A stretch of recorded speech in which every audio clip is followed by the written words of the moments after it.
खबरें जो आपको सीधे जोड़ती हैं हमसे, जिनका आपकी जिंदगी पर होता है सीधा असर। खबरों की वही तस्वीर, बिना बदले बिना डरे, जज्बा सच का लिए, सच दिखाते हैं। સંગઠનને મજબૂત કરવા માટે ગુજરાત મહિલા કોંગ્રેસ આખા ગુજરાતની અંદર બૂથ લેવલ સુધી જશે અને હરેક બૂથ ઉપર 5 મહિલાઓને સંગઠિત કરી અને બૂથ કમિટીનું આયોજન કરવામાં આવશે। બૂથ કમિટી બનાવ્યા પછી હરેક બૂથની અંદર અને હરેક વોર્ડની અંદર 25 મહિલાઓની સંગઠન કરી અને મહિલાનું માળખું તૈયાર કરવામાં આવશે। દરેક વોર્ડ ઉપર અને જિલ્લામાં અને તાલુકામાં મહિલા પ્રમુખોની નિમણૂક કરતાં બૂથ પ્રમુખ સુધીનું આયોજન કરવામાં આવી રહ્યું છે। આવનારા સમયની અંદર હું આજે દક્ષિણ ગુજરાતના પ્રવાસમાં નીકળી છું। આજે 5મો દિવસ છે અને આ 5 દિવસમાં દક્ષિણ ગુજરાતની અંદર સંગઠનને મજબૂત કરવાની કામગીરી મારી ચાલી રહી છે। 2027માં ગુજરાતની અંદર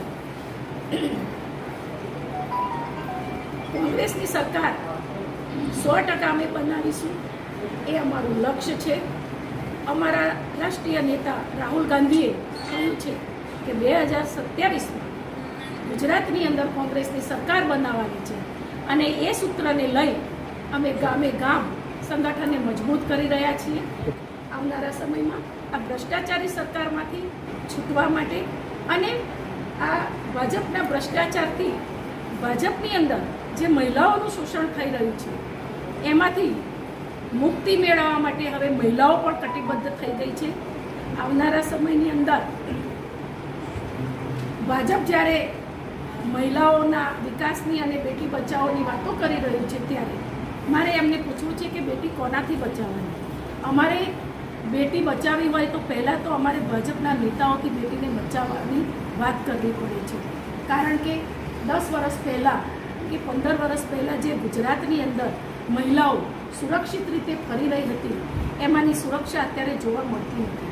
મહિલા સુરક્ષા વધારવાની જરૂર છે, કારણ કે હમણાં જ તાજેતરમાં સુરતની અંદર તમે જોયું કે વોર્ડ નંબર 8ની અંદર ભાજપના જે હોદ્દેદારે એક નિર્દોષ બેટીને નશીલું દ્રવ્ય પી અને એનો ખરાબ ઉપયોગ કર્યો છે અને બળાત્કારનો કેસ બન્યો છે।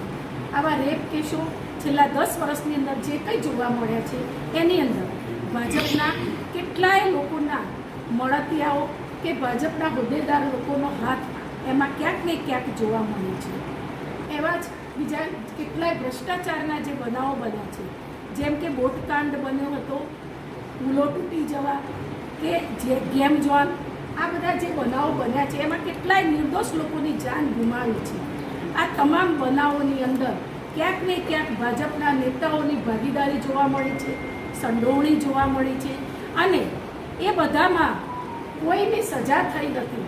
હજુ સુધી કોઈ એક્શન લેવામાં આવતું નથી અને જો આ લોકો પબ્લિકને બતાવવા માટે થોડીક પણ એક્શન લેતા હોય, ફરિયાદ લેતા હોય તો એને જામીન ઉપર છોડી દેવામાં આવે છે, પણ એને કોઈ સારી સજા કરવામાં આવતી નથી।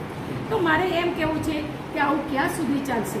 જો મહિલા સુરક્ષિત નહીં હોય તો મહિલા બહાર કેવી રીતે નીકળશે?